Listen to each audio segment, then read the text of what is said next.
Бүгінгі сабағымыздың тақырыбы сөз мәдениеті. Сабағымыздың оқу мақсаты кітаби тіл, сөйлеу тілі. Мәтінде көтерілген мәселені, яғни қоғамдық, саяси талдай отырып, негізгі ойды анықтау және ғаламдық мәселелермен байланыстыру.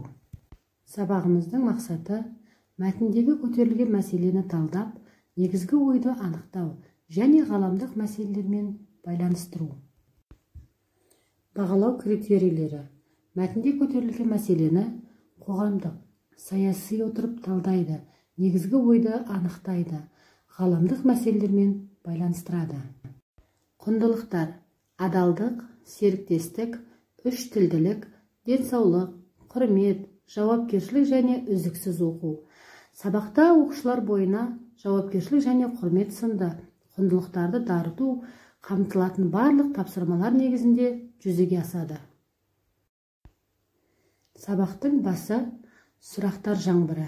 Студенттер топта өткен материалдар бойынша парақтарға сұрақтар жазып, басқа топтағы бір топқа лақтырады, ал сол топтың лақтырылған сұрағына жауап жазып, кері лақтырады. Жауап жазылған парақты қағып алған ойыншы сол жауаптан сұрақ тудырып, ары лақтырады. Ойын солай жалғасады.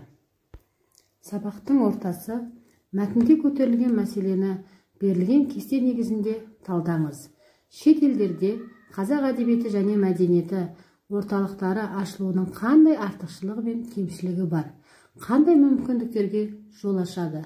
Қандай қауіп-қатерлер кездесуі мүмкін?